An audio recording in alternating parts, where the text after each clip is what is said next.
Hi guys, Brightic here. So ngayon, ang ating video is paano i-edit ang amount na mabilisan sa ating e-load.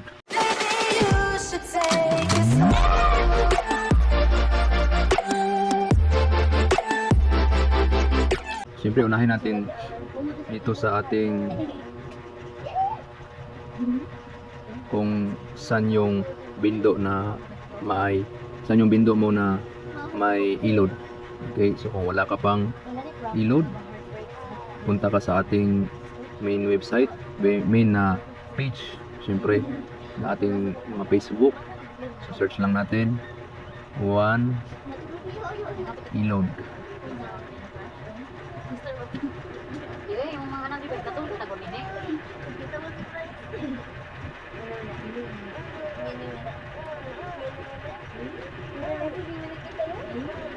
Yun pala, one pay loading pala guys, kaya pala hindi ko na kita. Yun dito, so mag-register lang kayo dito, i-PM nyo lang yun yung mga updates nila. Okay, so yan na yun. Yan, message lang. Tapos andyan yung instruction, andyan yung mga instruction nila. Yan, tapos na ako naka-register, kaya direct na tayo. Okay, yan yung mga instruction, puntahan nyo lang yan. Balikan natin dito, so bibigyan ka nila kung anong line ka, username, at syempre yung password mo. Okay, so yung una natin gagawin dito guys, check muna natin kung may balance pa tayo. Ayun, may 95 lang. Okay, so dito una, i-download natin yung 100 product list. Okay, yun. Ito, open natin. Ayun, so ito. Dito banda guys, dito yung yung mga amount. Kasi kung isa-isahin mo yan, grabe yan, no? So dito gagawin natin, i-copy lang natin. Tapos, kahit saan mo ilagay dyan, pwede yan. Tapos ang gagawin mo, paste lang natin. Paste lang natin dyan. Yan. Pagka-paste mo dyan, i-erase natin yung price kasi yun yung tagging niya doon sa ating i-loading. Okay, so ito 15 yung amount. Siyempre kung isa-isahin natin yan guys, sobrang yan, sobrang dami yan. Okay, yan. Delete lang natin yung una. Yan, delete mo lang. Saka sa taas, equal sign. Tapos click natin yung main amount, yung hinapin natin. Tapos plus sign. At kung ilang amount ang gusto mong idagdag. So dito 5 lang. Okay, yan. So, naging 20. Okay, so ito, yan kasi pag inad mo yung isa-isa, sobrang dami yan guys, 500 plus yan. Dito, mas madali lang kasi ang mangyayari yan, i-drag mo lang yan, yung maliit na parang kulay na yan, drag mo lang pataas at pababa, yun, yan yung mangyayari. Okay, di ba? Mas madali lang. Okay, yan, try natin. So hindi ko muna yan isi-save, try na muna natin yung ating portal. So upload muna natin yung wala pang save, hindi ko muna sinave. Okay, not uploaded. Reload lang, login. Yan, balikan natin, upload. Ginano natin kanina, update rates. Yan, okay na. Try natin yung rates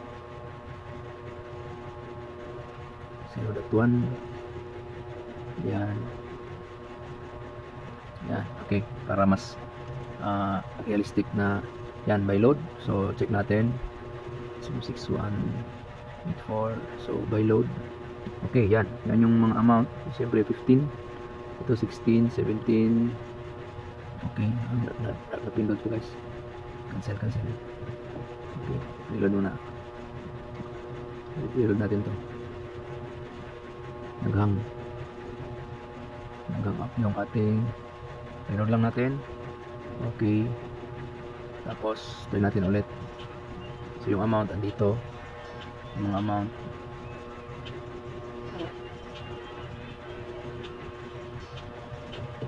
Yan, then yung sa TM, sa Globe, Smart Pro. So siyempre, anong number mo dapat, kung anong SIM ka, saan ka na pa, anong SIM subscribe ka, dapat yun yung, okay, ito. So dito, ito yung amount na natin, na 15 pa rin yan, hindi pa natin yung nilalagay. 16, yan.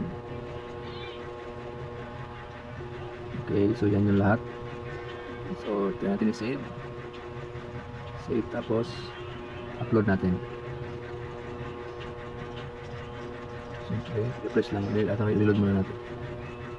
Okay, so, first file. Yan. Date rates. Sobrang dali lang nito guys. Basta pag nakuha nyo lang yung technique doon banda sa Excel. Okay. So, load by load. Ulitin natin yung number. 09. Ayun. Okay, yung 15 naging 20 na. Oh, plus 5 lang. Okay, di ba mas madali? So, 16 plus 5, 17 plus 22, 18 plus 23, 19 plus 5, plus 5 lang, 21 plus 5, 22 plus 5, 3. Oh, yan, hindi na yan umabot sa ating limit, yung 22. So, again, yan lang, 20. Okay, yan. Again, ulitin natin. Punta tayo sa main. Again, copy nyo lang yan. Tapos, hanap kayo ng nalagyan nyo kahit saan dyan. Tapos, delete nyo yan. Delete mo. Again, equal sign.